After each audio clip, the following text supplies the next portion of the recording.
Wel, prynawn da. Croeso i'r Pierhead. Good afternoon and welcome to the Pierhead. This is a beautiful building, but it has been described as a very well-known academic, as a beautiful but bonkers building. I think he's probably right, because when you go outside, just do have a look at it. But it's a building that we try and use to its best advantage.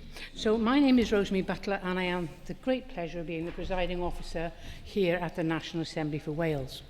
Now, I'm particularly delighted to welcome our guests, Janet Street-Porter and Sarah Edwards, both very well-known personalities in the media.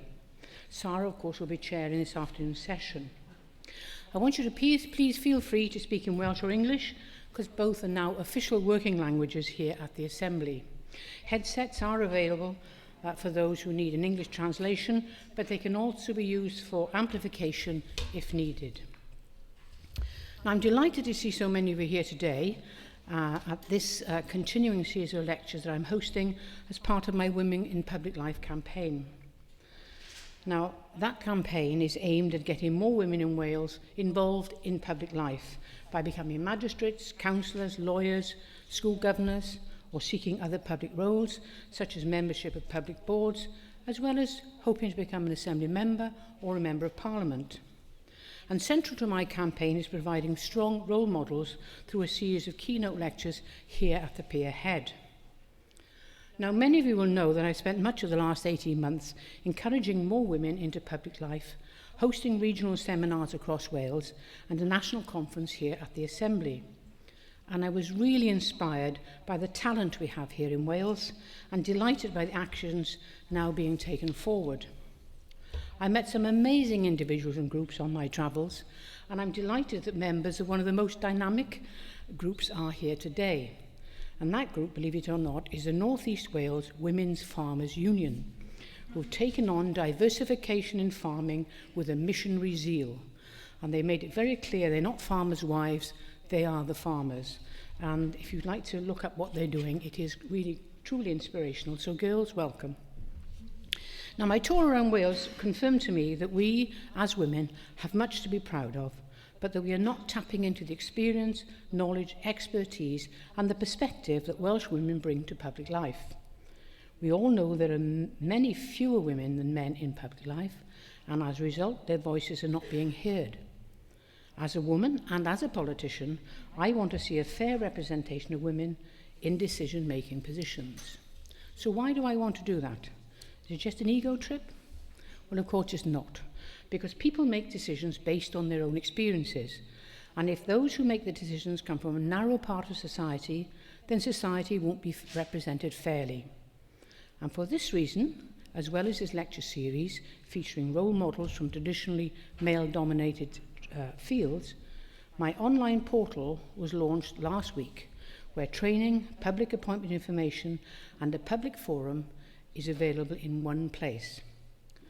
Now, the following hashtag, which is POWhipple, if anybody is into these things, I'm sure it's actually, I think the actual hashtag is available for people to see. And the other online information on the screen for news on this, and also will enable you to take part in today's session on Twitter. Now, I said that as if I know what I'm talking about.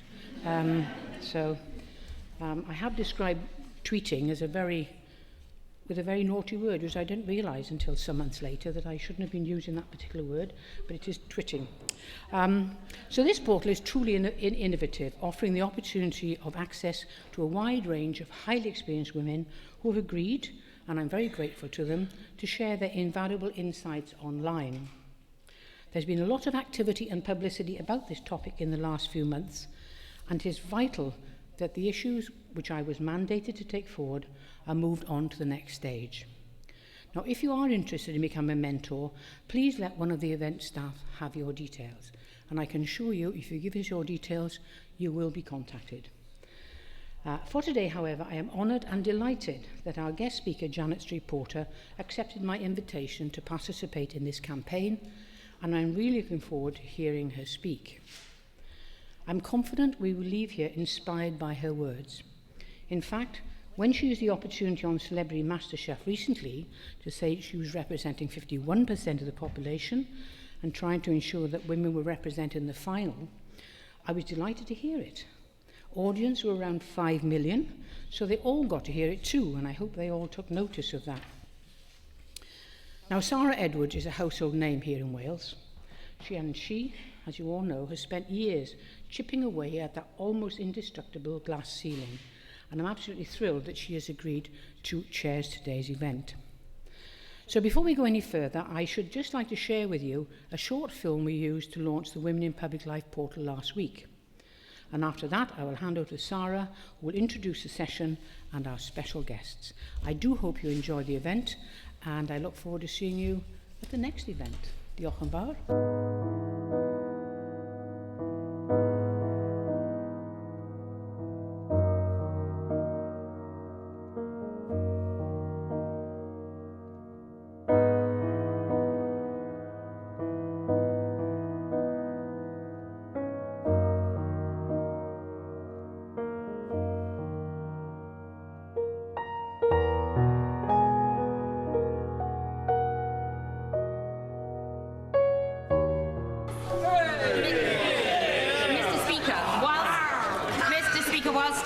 That the Prime Minister will agree with the CBI and me.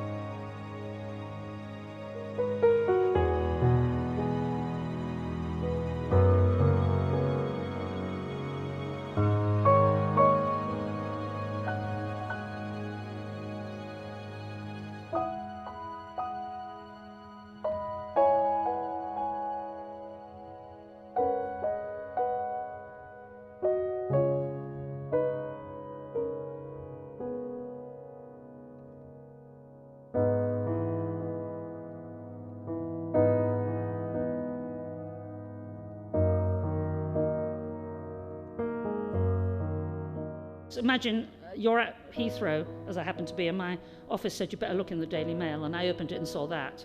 That's me, by the way, when I got divorced 10 years ago.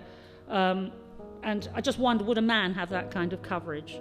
I think that gender injustice is possibly the biggest injustice in the world if you're talking about a disadvantaged group. Not a minority, a group.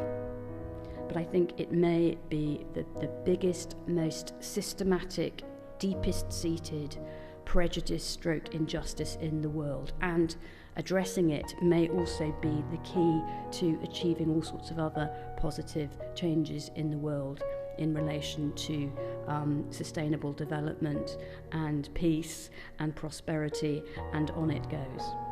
I think this is a glaring injustice, and I'm impatient for change.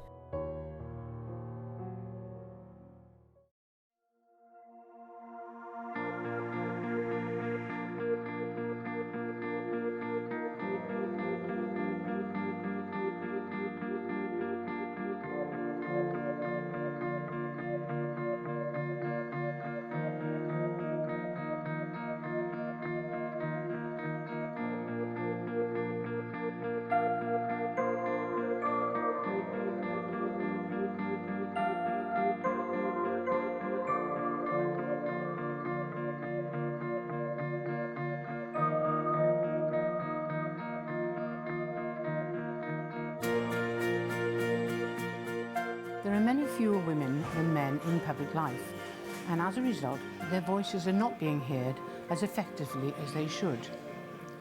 As a woman and as a politician, I want to see a fair representation of women in decision-making positions, particularly in public appointments.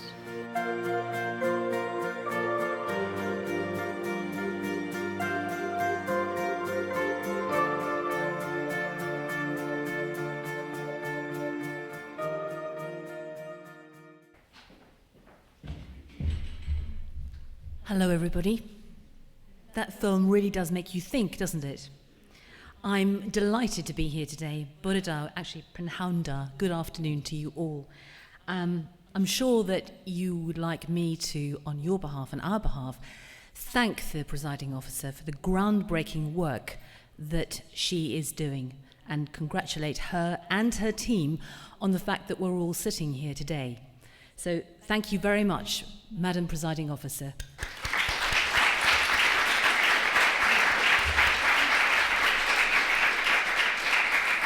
Now it's my great pleasure to introduce our speaker today. All of us know of her. Most of us know something about her, either as one of the famous ramblers of the world, or a radio journalist, a print journalist, TV presenter, and now as celebrity stroppy chef, who hates fancy food and being shouted at. She actually shut Greg Wallace up. Janet, I congratulate you. In fact, I salute you. We all cheered when that happened. I have never seen it happen before. The classic line was, I don't give a toss whether you like it, Greg. I like it. MasterChef, I think, has really cemented her position now as national treasure. If there's anyone who understands the media inside out, it is JSP. So I, like you, look forward to hearing her take on stereotypes on women in the media. There will be time for questions afterwards, so I'm sure we will look forward to those. But in the meantime, I'm going to invite Janet to come up here and to talk to us, or she might even give us her recipe for chicken Spanish style. But here she is. Janet, you're very welcome.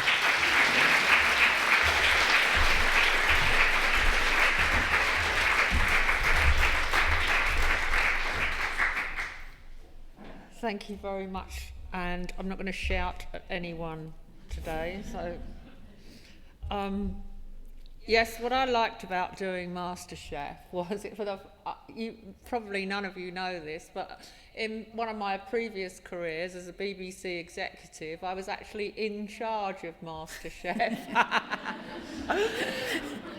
So I've waited quite a long time to be actually on it. I was briefly on it when we did Junior MasterChef, but I was allowed to be on to as a celebrity judge, but I upset one of the children and they cried. And Anne Robinson had to do a whole points of view apologising for me. And that's probably why it took another 20 years to have me back as a contestant.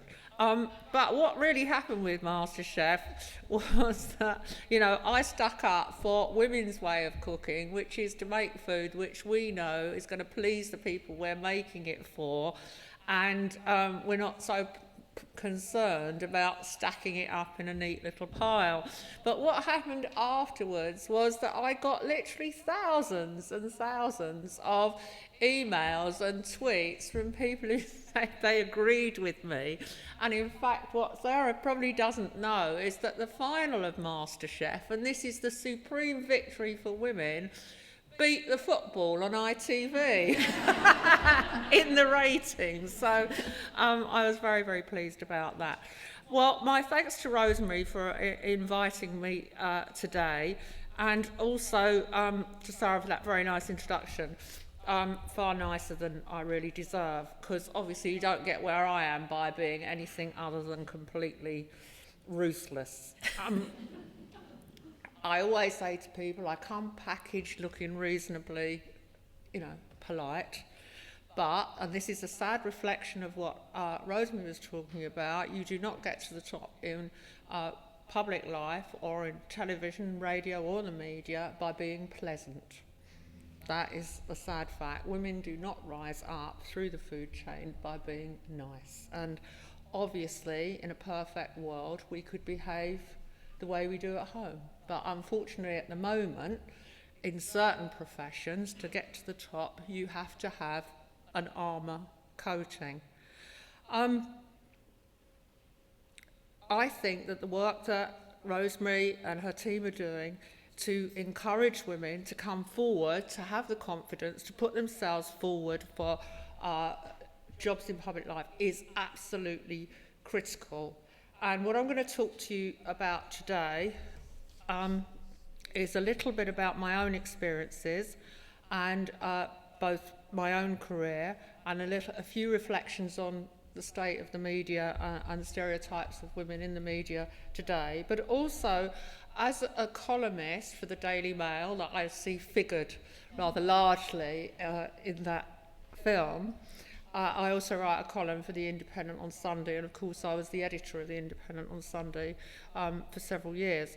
I believe in writing a column in the Daily Mail because whether you like it or not, it is read by more women than any other newspaper in Britain. And so the way of getting my message across is to write for a newspaper that women are going to read and to put my point of view across and to make sure that it's not altered or edited in any way by the editor of the paper. But the fact of the matter is that wherever you look, stereotypes of women and unhelpful imagery, like we saw there, abound. And this has led to a massive loss of self-confidence amongst women and girls. And what I'd like to consider today is what kind of role models, what we can do about this. Now, I noticed when I was reading through research to get my thoughts together for this, that you've appointed Professor Laura McAllister as to head Sport Wales. Well, if only they could do the same in England. I'm going to come back to that later on. But there's a shocking imbalance in the way that women are represented on the boards of sporting organisations. When you consider we make up half the population, we go to all these sports, we win all the medals, but somehow we're not represented in the running of them.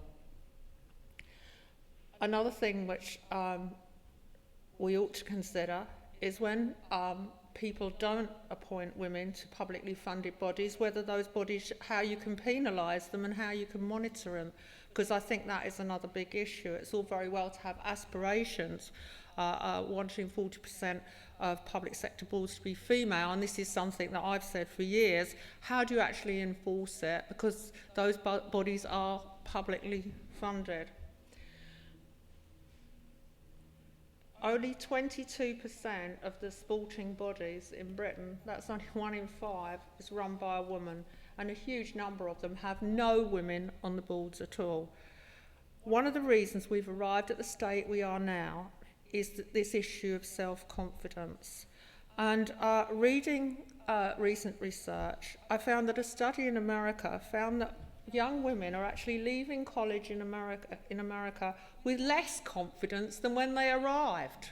Now that is extraordinary. And if this is based on intensive research at the highest levels of universities and colleges in America. If women were on courses like engineering, where they were in the minority, they were not helped by the men who were on the course. They were derided and made to feel even more insecure. And I find that incredible, because obviously that's a situation that you would have accepted a few years ago, but to still hear it exists in the 21st century is deeply depressing. In April this year, a study in the UK by the Future Foundation think tank found that 1 in 4 girls had low self-esteem, and they interviewed 500 girls aged between 11 and 17. And that think tank came to the conclusion that we were actually going backwards when it comes to self-confidence and belief in ourselves. So all the things that I fought for in the 60s, all the things that feminism campaigned for, equal rights and so on, we seem to be not just treading water, but we've produced a younger generation of women who are actually moving backwards.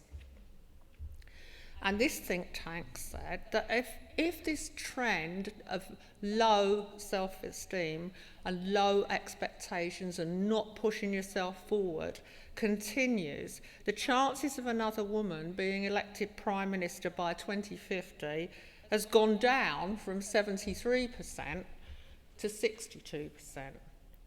And if we look at the 2024 Olympics, 14% of girls now do not want to take part in elite sport. So far from the Olympics delivering us the next generation of sporting heroes, this crisis in self-confidence and low self-esteem could mean that at the 2024 Olympics, instead of women winning 19 medals, like they did in London, we might only win 16. And the number of chief executives of FTSE 100 companies that are women, the number will go down. I mean, it's only at 3 now, so there'll be 2 less. This survey found that the biggest enemy of women was other women. It's a huge, huge factor.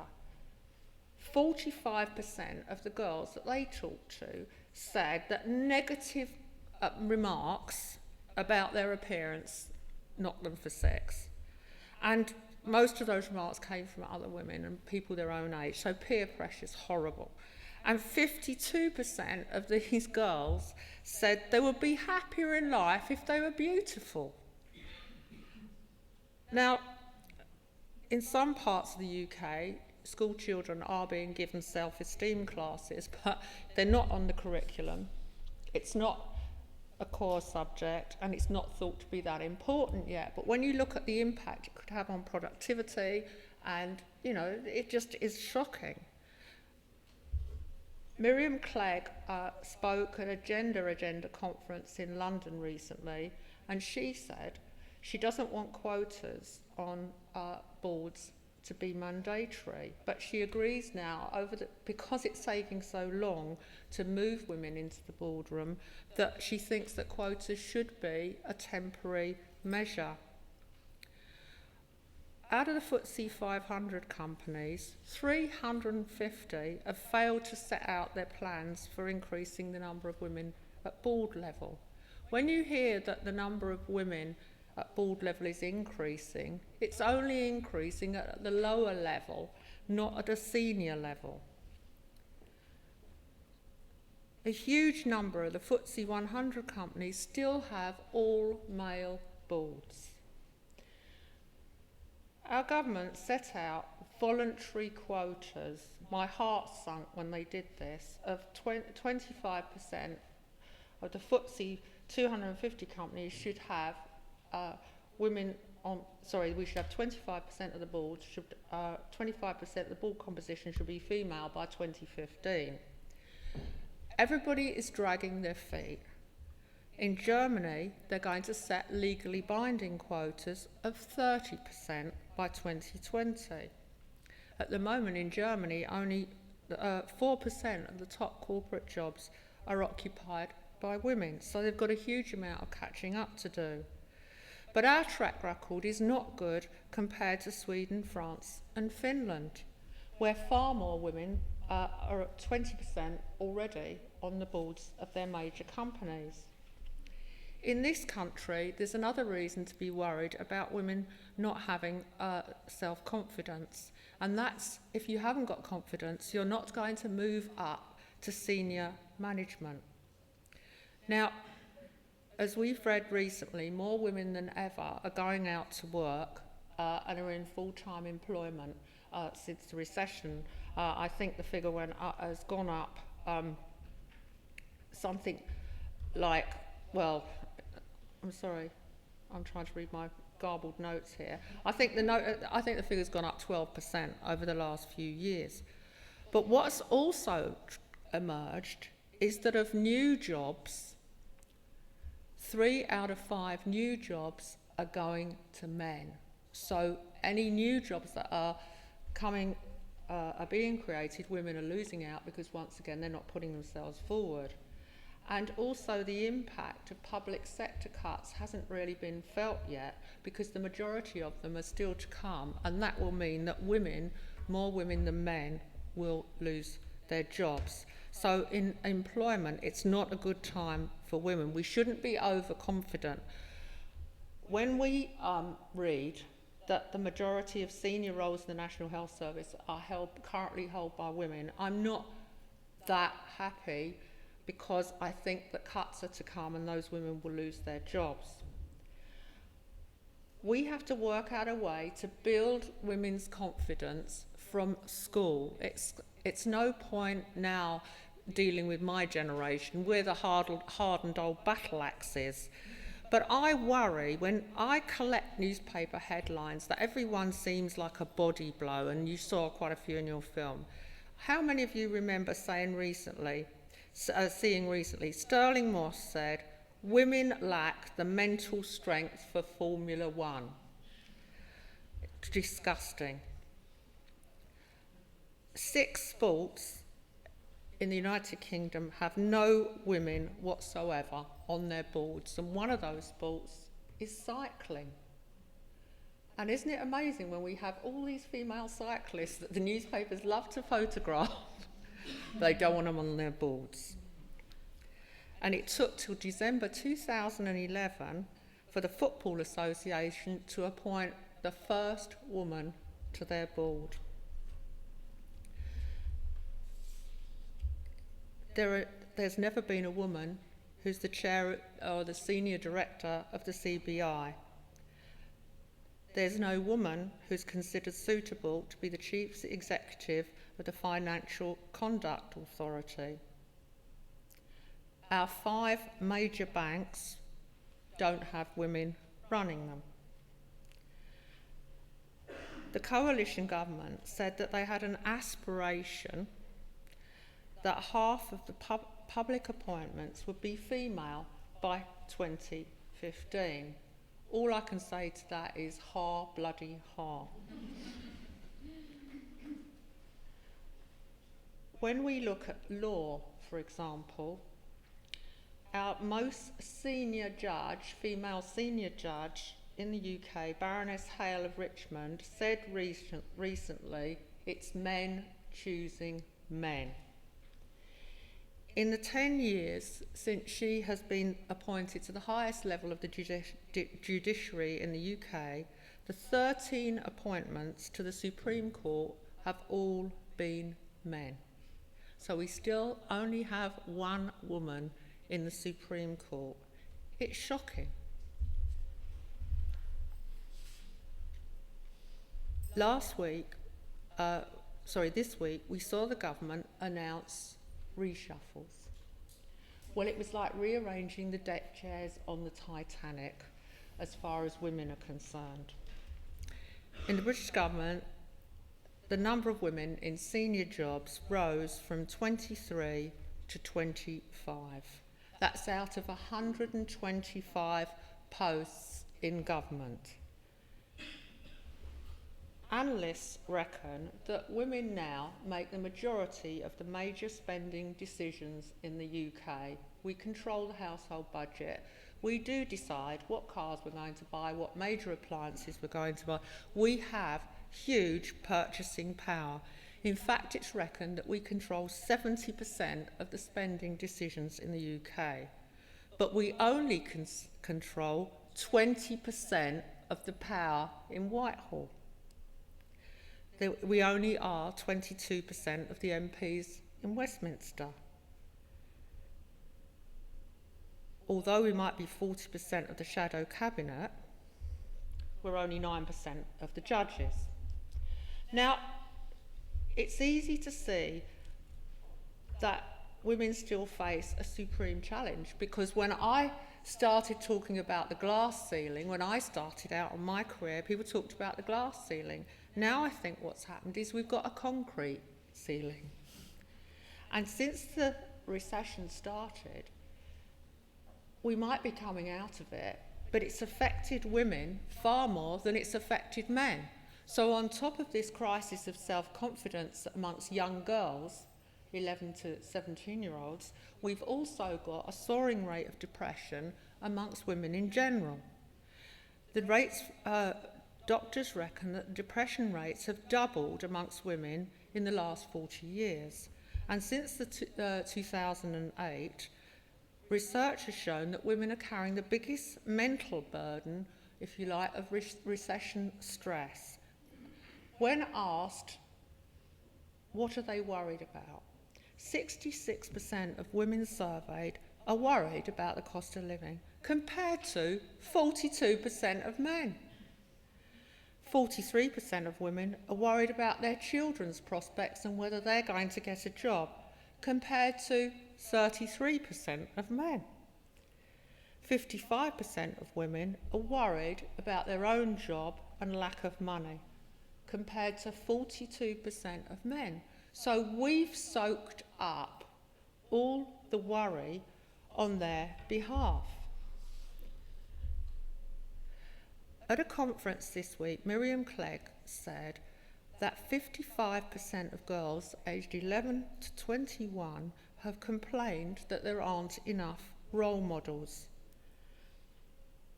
which kind of neatly brings me back to the title of this talk, which was Stereotypes of Women and whether they're helpful. But where are they? Where are the role models that women can relate to today? How can we inspire women, young women, to get them out of this downward spiral that they seem to have got into? Well, if I give you a brief run through my own experience, I went to grammar school. I was lucky. I went to an all-girls school, but that didn't stop the other girls, the way that they are, picking on your appearance and any slight difference to everybody else. But I must say I was a tough person, but I didn't have any role models because this is back in the 1950s and I can't honestly think of a single role model. So I kind of ploughed my lonely furrow, looking a bit weird, deep down thinking I'm right, everybody else is wrong. I still think like that. And then I decided I would study architecture, and when I got to architectural school, there were 5 girls and 95 boys. So there it was, imbalance straight away. I mean, obviously there were certain pluses to that imbalance, but it was kind of shocking. When I started, I took a year off after doing 2 years of architecture, and I started work on a magazine, teenagers magazine, and then I didn't ever go back to college. I was poached by Fleet Street, and I was working on the Daily Mail at the age of 21, and all the women sat in an office called the female office, it was FEMAIL, off the main editorial floor. And the women were all treated like a special rare breed and asked to do, odd, strange things that, I found very, very funny. But I encountered such prejudice from the men that I worked with, but you just got on with it. You just got on with it. And then I moved into radio in 1973 and then into television in 1975. And I can just tell you that there's nowhere more chauvinist in the 70s and 80s than a television studio, because there were no women in technical jobs on the studio floor. So you'd be presenting a program. I don't know if it's still true today. I think it is.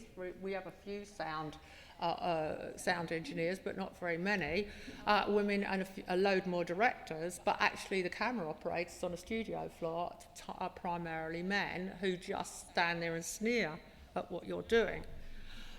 But my biggest enemy, I still didn't have any role models, because I was a working class person with a strange accent, big frilly teeth and funny hair.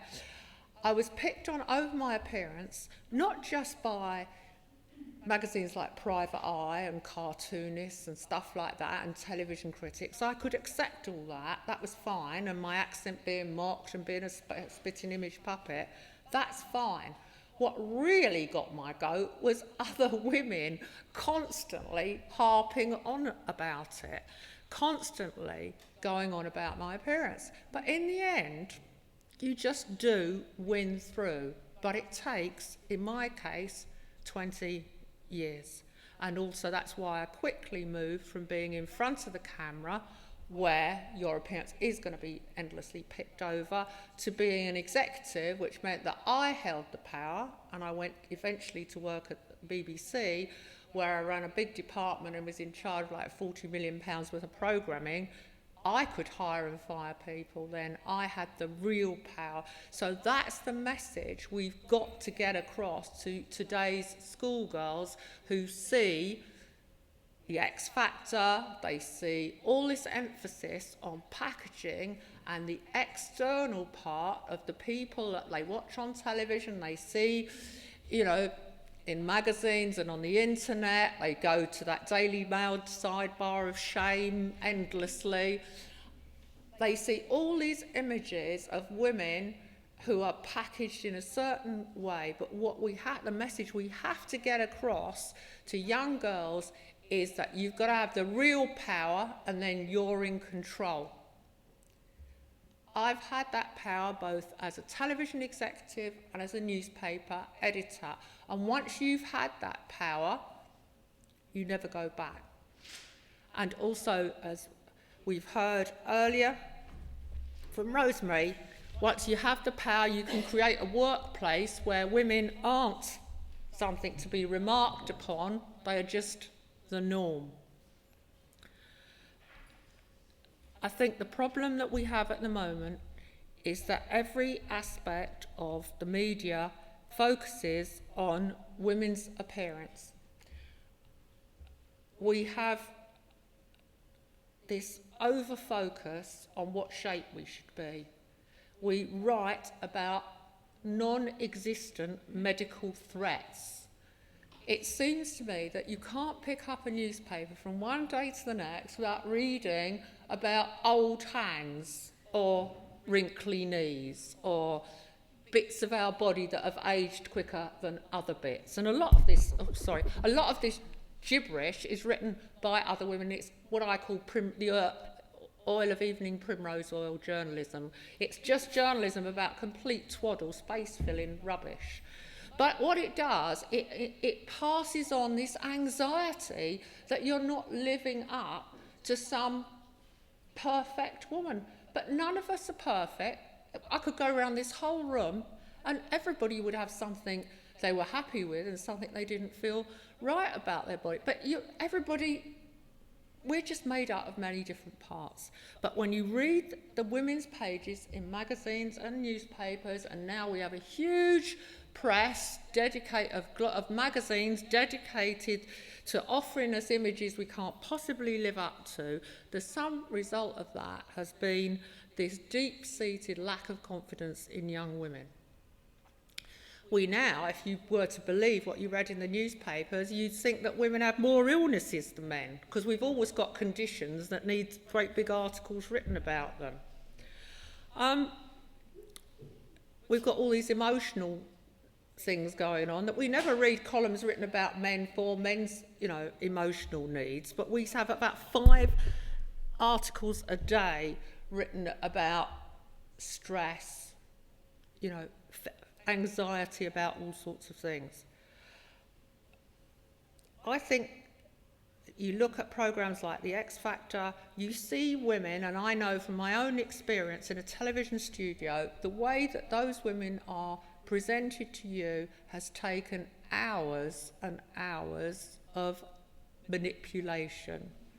They are poured into those frocks, they are sit in makeup for hours, their hair is done, they're shot from certain angles, they're lit from below, so all the wrinkles are bleached out by the lighting. None of us could ever look like that. In fact, even when I'm on television, I'm lit, I look $1 million. But, when I walk down Oxford Street or go to the station afterwards, how many people say to me, "You look tired"? Well, that's the way real women look, isn't it? We look tired, we are tired.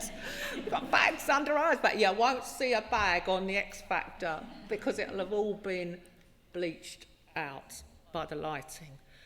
And then the dresses that the people wear, I also think implies to young women that that's the correct way to look. Every time I see a photo, for example, of a Britain's Got Talent audition, what are these women doing in off-the-shoulder dresses that barely cover their backsides in some freezing cold part of Britain in the middle of the day? Who goes around like that? But, it's a drip, drip, drip. And recently we've seen, with Miley Cyrus, a Disney, hero transformed overnight by marketing into whatever, Lolita. It's just hideous. And Annie Lennox and Sinead O'Connor have come forward and started the debate about this isn't pop, it's pornography. Some people have said, well, show me a teenage girl that doesn't want to look sexy. But I think that Miley Cyrus is something else. I look at the pictures of her and I'm reminded of Britney Spears. Can we all remember that trajectory, which ended with her shaving her hair off? It's like watching a meltdown. Rihanna, what's going to happen? Where can you go after you've let it all hang out? Where'd you go? You've just shown everything, so what's left to do?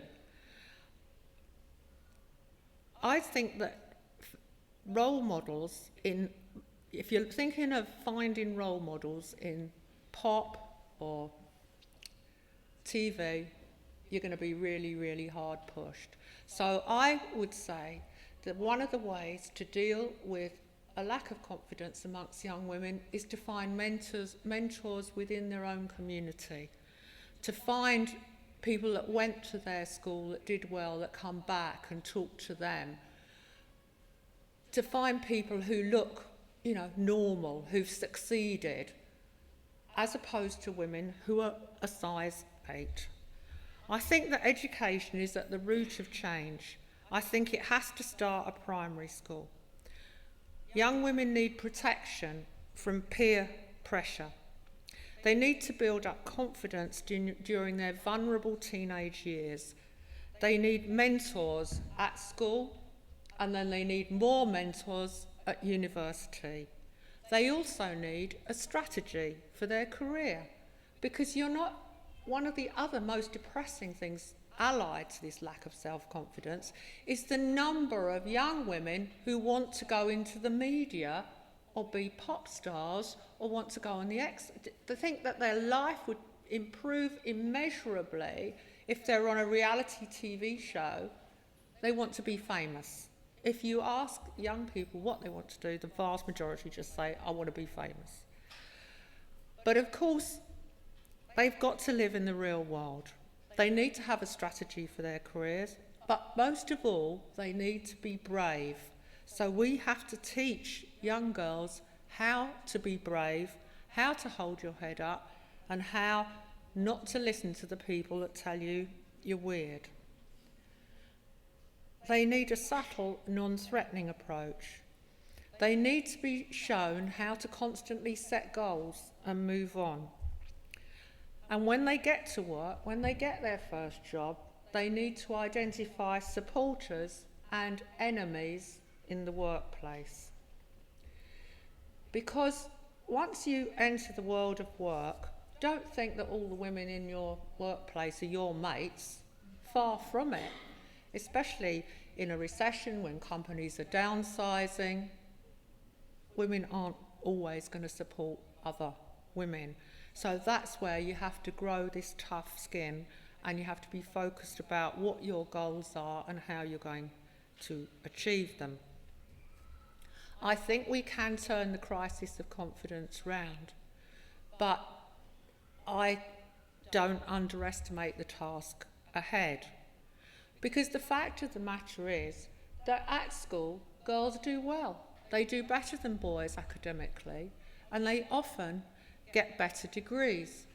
But I wrote in one of my newspaper columns last week, they've just done a survey of girls that got first-class honours degrees and looked at how they fared in the workplace against men with the same degrees. They actually earn less.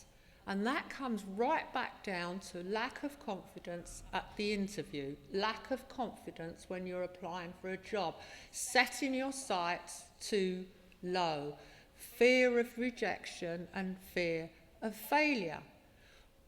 When teenage girls see Rihanna travelling on the underground looking so confident, Lady Gaga, what they don't realise is that these women are brands.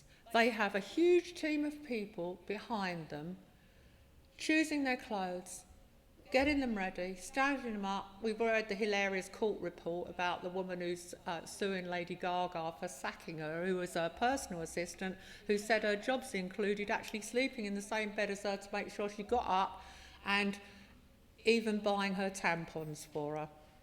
She had to do everything for Lady Gaga. Now, all right, that might be an extreme case, but you don't become a pop star without a support system.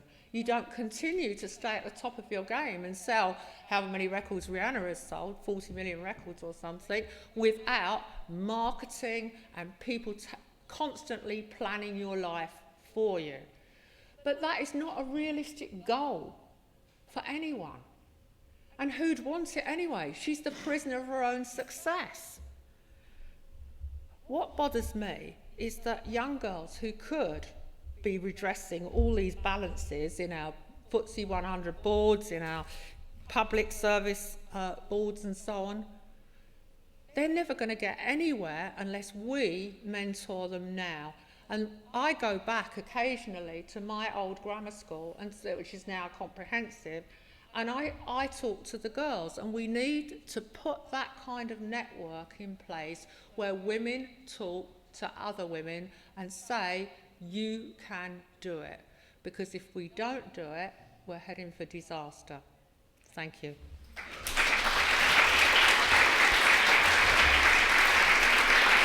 Thank you.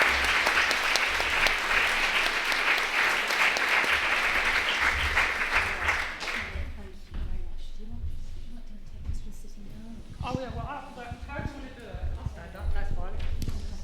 Try not to stand up. I'd just like to say thank you very much indeed to Janet for that very hard-hitting exploration of really difficult issues. And I'm sure that so many of the things that you've talked about will resonate with our audience here. So this is the moment when the floor is yours, basically, to ask Janet anything you like. All I would ask is that if you have a question, please wait until the roving bike gets to you, because we've got one on either side, and just let us know your name and where you're from. That would be very helpful. Thank you very much. Who'd like to go first? There's a lady on the end there. Hello, my name's Sue Williams. I was involved in primary education for 40 years as a primary school head latterly, and recognise many things that you have just highlighted. And it's just really an observation that as much as we need to work in primary schools on girls' self-esteem, there are other elements. I think there's an element that mothers of boys need to educate their sons to respect women. I also think that toy manufacturers ought to really look at how they market toys for young children. Lego, which is God knows how old, has just for the first time made a female scientist for their science set or whatever. And there was Let Toys Be Toys is an organisation I've been following on social media since my retirement, because I'm a sad old cow. But they have been looking at toy marketing, and one of the big one of the big companies, you would think it was Marks and Spencer's actually, had actually advertised a magnifying glass as a boy's toy, because boys love investigation and so these expectations of girls wanting dolls and ironing boards and boys wanting fun, things like science sets and so on, are very real. And I think that the problem is much wider than just making girls have self-esteem. Yeah, I would agree. I'm on the board of the Science Museum, actually. I'm on the main board of the Science Museum group, which is the Railway Museum, the Media Museum, the Museum of Science and Industry, and the Science Museum in London. And I've been on the board for at least 4 or 5 years now. But when I was first on the board, there were very few women on it, but they have appointed a lot more women because they're very keen to raise, because the Science Museum, for example, has more visits from school children than any other museum in the world. And obviously, boys and girls at primary schools go, but then the number of women entering science is not good enough. So, we've got to do so much more work to get across that women can do really, really well in the sciences. Yeah, but your point about mothers have to educate their sons in how to treat women is critical, I think, because now we have all this photo sharing and girls are being encouraged to show themselves sexually on phones and on the internet, and how do parents police that? One of the things that I spoke about on television the other week is that I feel that all phones should be removed from kids at school, full stop. I can't see why they're even allowed to take phones into schools. And also we seem to have gone too far down the road of talking about their rights. They haven't got any rights, they're children.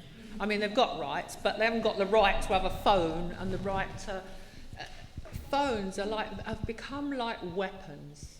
So if I see a mobile phone in the hand of a boy, I know that the girls anywhere near him are going to be worried.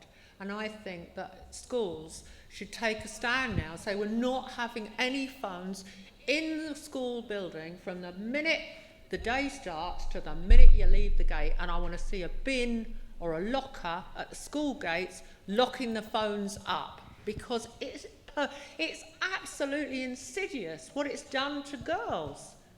And girls don't go along with this showing themselves, they're frigid, and if they do, they're slags. So they're in a no-win situation either way. And there was that film about sex addiction on Channel 4 last week, and you see that by the time that teenage boys get to 14 or 15, they're watching porn on the internet all the time, and who's controlling it? So we're in very dangerous waters, and I just think you've got to take the phones away from schools. Parents have got to monitor what goes on at home, but it all comes down to parents have got to be parents. Do they want to be? Because looking at some things that happen, you wonder. Yeah. I can see a lot of nodding heads in the audience. Who else would like to ask a question? The lady on the aisle, just here. I just wanted to ask a question. You mentioned about women not being on boards and not being on really high level boards in the UK. Do you have any ideas or any practical ideas? I mean, Obama at the moment just appointed Janet Yellen as the head of the Federal Reserve, and apparently she was second in command for years, so she must have been overlooked for a lot of years. I just wanted to know if you have any sort of practical ideas that you think that maybe Britain can learn something from that, and we probably can get there, or if we are there now, can we have another woman who would be appointed, probably the Exchequer? I can't see why there aren't more women on the Bank of England Monetary Committee. Isn't there one at the moment? I believe there's only one. Well, everybody sitting in this room can do something all by themselves. You can stop using a bank that doesn't have a woman on the board, and you can stop using a bank. We've got the purchasing power, we just don't use it. We could, we could boycott manufacturers, we could boycott services, we could boycott companies that don't represent us adequately at board level. It's easy. If Barclays don't have enough women on the board, switch to another bank. Right, so, just use your purchasing power to make a statement. If you don't think Tesco's got enough women on the board, start going to Morrison's or start going to another supermarket. I think the most scandalous thing is that the government, the British government, does not insist that any organisations that are publicly funded have 50% women on the board, because women are all paying tax and national insurance, so why aren't they getting their money's worth in running the companies that their money's going through? Because it's our money that goes on this journey, doesn't it? And ends up, the BBC is another good example, funded by us. So we should have exact proportional representation on the board of any company that receives public funds. I just can't see why it hasn't happened.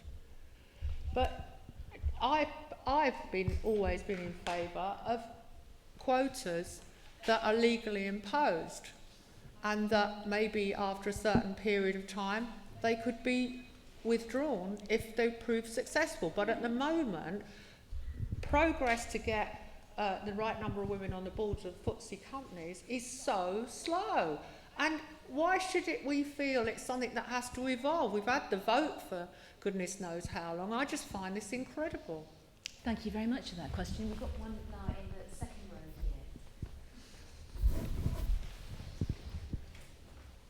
here. Thank you. It's very interesting to hear what you had to say about women engaging and getting into bigger roles. Do you think it may be something to do with the apathy of women, in that they aren't? We talked about potentially there's a fantastic idea there with a women's bank, because there are so many problems with credits and people having problems with payment. That would be a fantastic idea. But do you think it's more a lack of energy for people to women to get together to actually do something, or? Well, I do speak at a lot of women's networking lunches, and there are throughout the UK a very, very hard-working, women's business network. So at one level, women do network and support each other. But I can't see why I think it needs to be taken to another level. Yeah, it needs to be something like a women's bank. Right, if the other banks won't represent us. Yep, I agree. I think it's fantastic. Starts at the moment. Have you noticed, like a really good example is Marks and Spencer's. Yep. So they started their bank, obviously aimed at women. It's a special bank, but hello. How many women are on the board of the Marks and Spencer's bank? I don't know off the top of my head. But if it's not 50%, we shouldn't bank with them. Simple as that. Well, Marks and Spencer's also withdrew all their work and all their underwear collection that they did in South Wales. And for that reason, I do not buy Marks and Spencer's underwear. I buy something else instead. But yeah. I will not buy things in certain places for particular reasons, for ethical reasons. Thank you very much. Another question over here this time.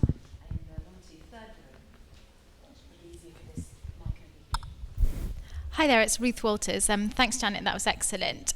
One point I picked up on was you talked about celebrities and support systems. Who or what do you feel has made up your support system that's really allowed you to kind of chip away at that concrete above you? So who or what do you surround yourself with in terms of additional support to be able to go forth and do these great things? I don't really have one. It's the truth of the matter. When I was at the BBC... Do you have a cleaner? Oh, yeah, I have a cleaner. Well, yeah, I have a cleaner. Very well paid in central London, actually. Can I plead for migration? They're very hard to get. Really hard to get. My support system is, yes, I have a cleaner. Yes, I have a partner. But you know what it's like with a partner? It's like... Well, don't get me started on because you have to have the special voice and the special pleading and the many repetitions. And actually, do you know what? I'm quite good at that, because when you work in television, you're so used to telling film crews everything 3 times, or you tell them what you want to do, you tell them a second time in case they haven't understood it, and then you tell them a 3rd time to make bloody well sure they do it your way and not their way. So I'm used to saying everything 3 times anyway, so I'm sorry if I did in my speech, but it's kind of inbred in me. To come back to your point, my support system consists of, yes, I have people help me at home, but then I work from home, and I work in any one week for probably 10 different people. So, yeah, I have an agent, and I have a PA who works from her home and comes to my home 1 day a week. But I fit in with her, and I let her work wherever she wants to work. It doesn't matter to me whether I don't need to see her, because that's the beauty of technology now.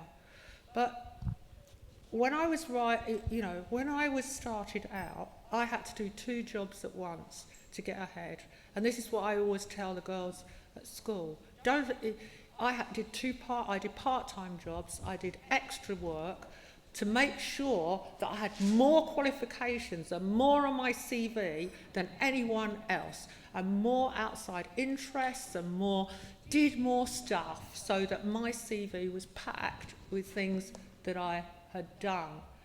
And that's something you've got to say to girls, you've got to package yourself. You've got to look at the bit of paper that describes you, and you've got to read really, really well. But I didn't ever have a support system. No, until I had a full-time job for example, at the BBC, then I made sure, like Rosemary is doing here, that I was surrounded by smart women. And then I delegated. It was fantastic. Because when you're surrounded by smart women, you feel fantastic. You just feel you're confident. And there's no infighting either. Whereas when I've worked in, when I was a newspaper editor, obviously the previous editor who was a bloke, was sacked for me. And can you imagine what that was like, to arrive at work? He was sacked at 12 o'clock and I had to start work at 2 o'clock. And they'd all been summoned to the canteen and told at lunchtime that I was arriving. So then you're confronted with a workforce of, a couple of hundred people. But I had some very good advice, which was 1/3 would loathe me on site. They'd hate me. No point in bothering with them. 1/3 would like me, hurrah. And 1/3 I could coerce and work on then I'd have a 2/3 majority. If you're surrounded, if you've got a majority of people who are on your side, that is a support system. But if you're the only woman working in an environment with people who are hostile to you, I think it is very, very difficult. So women who, I would say, you need to work, have the support system is not necessarily the obvious, like PAs, and it's other women that you feel that you can discuss work with. And I do that all the time. It's not easy, but you need to be able to talk to other women about sound them out, get another perspective. Fy enw I yw Gwenno Dafydd, a dwi eisiau gofyn, neu dweud dau beth mewn gwirionedd. Y peth cyntaf ydy, dych chi wedi sôn yn gynharach ynglyn â rôl fodele ag esiample o ferched yn mynd allan i ysgolion. Dwi'n meddwl ddylech chi fod yn ymwybodol o rhywbeth mae'r Llywodraeth Gymreig yn ei wneud. Mae yna gynllun o'r enw Syniadau Mawr Cymru, ac mae yna ferched sydd wedi creu busnesu eu hunain, a maen nhw'n mynd allan i ysgolion cynradd, ac hefyd yn yr ysgolion uwchradd a prifysgolion yn sôn am y busnesu maen nhw wedi creu. Maen nhw'n rôl fodele gwych ar gyfer merched, a maen nhw'n sôn am ffyrdd gwahanol o weithredu yn y byd sydd ohoni, sydd ddim yn dibynnu ar bresenoldeb, ac hefyd lle mae merched yn cael fwy o reolaeth dros i bywyd gwaith nhw. So mae hwnna'n bwysig bod chi'n ymwybodol honna fe. Dyn ni ar flaen y gad yma yng Nghymru. Mae e wedi bod yn digwydd ers sawl blwyddyn, a dwi'n yn freintiedig iawn i fod yn un o'r rôl fodele na fi hunan. Yr ail beth gyda i ddiddordeb mawr yna fe yw y ffaith bod chi wedi mynd i ysgol lle mae merched i gyd gyda'i gilydd. Dwi newydd orffen sgwennu llyfr am rôl fodele merched sydd yn wneud comedi dal dy dir, stand-up comedy, ac mae gen i ddiddordeb mawr mewn rôl fodele. Ges i un fy hunan, ac oedd hi'n mentora fi am 20 mlynedd, o'n i'n ffodus tu hwnt. Nawr, un o'r pethau dwi wedi cyfweld a dros 26 o ferched, ac oedd dros hanner ohonyn nhw wedi mynd i ysgolion merched. Ac oedd hwnna'n rhyfeddol, ond maen nhw hefyd, maen nhw ystadegau yn America sydd yn dangos bod merched sydd yn mynd i ysgolion merched yn unig yn gwneud gymaint yn well yn y dyfodol na petasen nhw wedi mynd i ysgolion lle mae'r ddau rhyw yn gymysg. Yeah, good point. Yeah, your point about women going to girls' schools is a very interesting one, because obviously when you go to an all-girls school, you're a bit cheesed off because you think, oh God, the ones at the mixed school are having a better time. But once you settle into it, I remember it really clearly. The first year thinking, oh God, my sister's having a better time at mixed school. But after you're in such a focused environment. But having said that, what I said earlier about girls sneering at other girls over there, they still pick on you over your appearance, but you have removed that whole thing about boys. It's true. So I do think that going to segregated school, single-sex school, is a good idea from my own experience, because I obviously left school with a lot of confidence. Although when you're 18 it doesn't seem like that. You don't know that you're confident. But funnily enough, when I arrived at my first year at university with the 95 boys, they seemed 2 years younger than me, emotionally, social skills, zero. You know, they were kind of stranded, and that was interesting because obviously the school that I had gone to had taught me to get on and do, you know, to have a kind of positive moving forward attitude, and I had these 95 boys who seemed to be kind of stuck at 16, and I think that is true. Thank you, Dr. Maria. We've got a couple of questions. One here, maybe we can take this guy. Hi. Hi.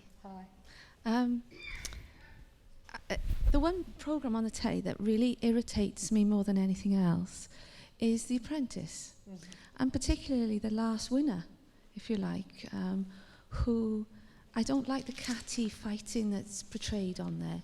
The fact that if women have to go into business, they have to almost like eat each other up to get there and look the most glamorous in high heel shoes, tottering down to make bargains in Oxford Street and all that business. I find that a very bad portrayal of women going into business, and particularly the last episode. And the other one as well is the children one.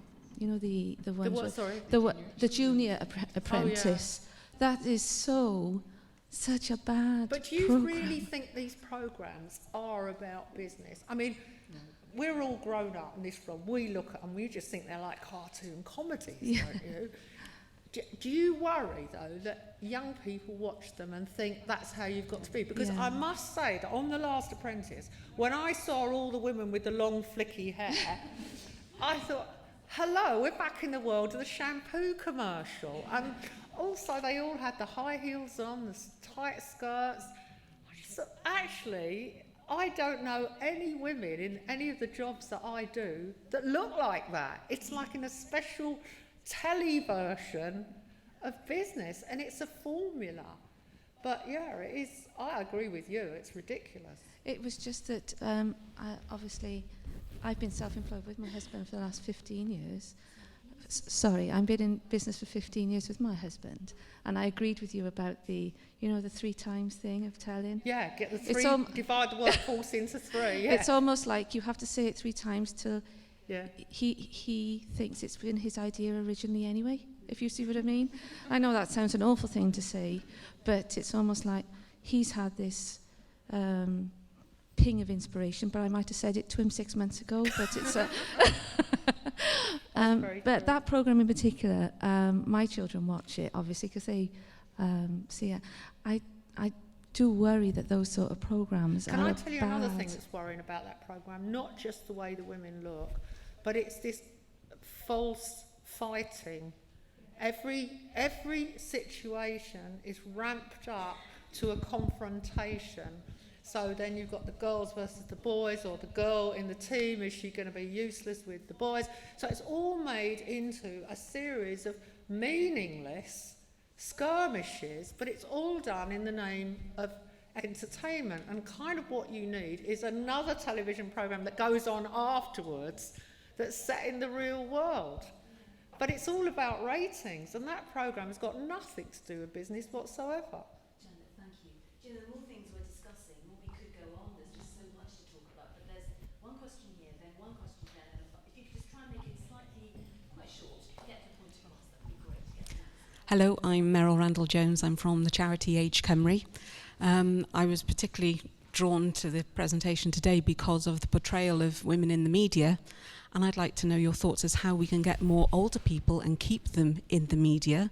Once they seem to hit 40 or 50, they're gone. There's an awful lot of older people out there who've got a lot of good things to say, who are professional.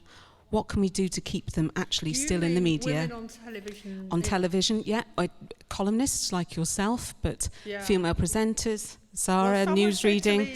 You know, someone was talking to me about doing a new show for one of the major television channels, and they said, well, of course, the big thing about you, Janet, is you're a pensioner.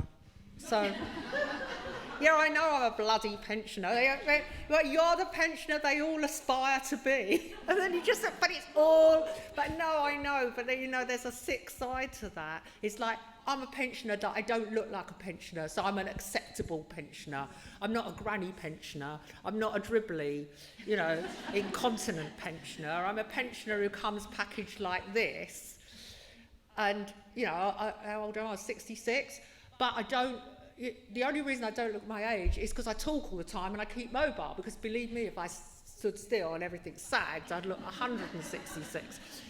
But it's bizarre that there aren't more women higher up, more prominently on television. And that's fascinating because the women are at the top levels of the BBC and Channel 4 and ITV. Women are occupying these jobs, but they're not putting their gender on the telly. Oh, don't get me started on the geriatrics. Yeah, and Paxo with that terrible beard. What's that all about? Yeah, well, exactly. If women came on with underarm hair, that would be the equivalent. If Fiona Bruce read the news one night with underarm hair, we might have got somewhere. I don't know the answer. Obviously, I present Loose Women on ITV, and they have a complete cross-section, and they're always really careful. And Sherry Houston and I are, the age we are. And we know from the research in that programme that women, it really resonates with women. And they email you and tweet you all the time and feel that you're in their home and you're talking to them. And that it's an important thing for women to feel there's someone who understands them, who's of their generation. Tony Hall, the new Director General, has said, I think, that half of all the people presenting news programmes are going to be female by like next year or some ludicrously impossible to achieve target. But he did say it, so look it up. Thanks. One quick one here, and then we'll keep them by the clock. Hi, I'm Bev Stevens, and I work with Gypsy Travellers in Pembrokeshire. And talking about TV programmes, I mean, my Big Fat Gypsy Wedding, the impact that had on women, gypsy women, has been absolutely horrendous. And it's very, very difficult to get through to the media that we need to be having more positive programmes, but they don't seem to, how would I go about improving that, really? You have to write to the commissioning editors and put proposals to the commissioning editors.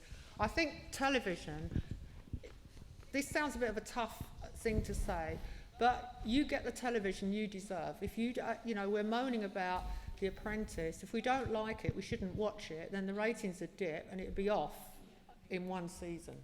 It's the same as The Sun. We all moan about The Sun. People buy it. But if women as a block stopped buying The Sun, page 3 would have disappeared ages ago. And we have to, it comes back to what I said earlier, we have to use our power, our political power and our financial power and our purchasing power to force change, because that's the only way. And with television, if you want more programmes aimed at you and interest groups you represent, you have to stop watching other programmes and then they'll come to you. And one in the front row. Hi, my name's Laura. I just wondered if you could share your thoughts about Sheryl Sandberg's Lean In movement and the positive difference she's making by promoting mentoring for young women. I thought that was a really, really good idea. I haven't read the book, I've got to say. I've read about the book. There's also danger when the CEO or, these women who run big companies offer advice to other women. I wonder what women at the coalface feel about being given advice by the CEO of a major company who has we were talking about support systems earlier, and she has a huge support system and she leaves the office every day. Isn't she the one that banned home working? No, that was yeah, but when I read about these women, I always think they're in their ivory towers issuing diktats to other women low down the work, the coalface, who have to fit in, and telling women to have the confidence and help other women. You've got to somehow start in small ways, and I don't think some of these books are that helpful. Actually, I think they're quite frightening. I always say to people, you have to get up in the morning and tell yourself you're fantastic, and that's what I do. I just lie there like a blob and I say, I'm bloody brilliant. I am the most intelligent person I'm going to meet all day. I'm absolutely fantastic. Because if I don't do it, no one else is going to do it. So I don't need to buy a book to know that. And that's the top bit of advice.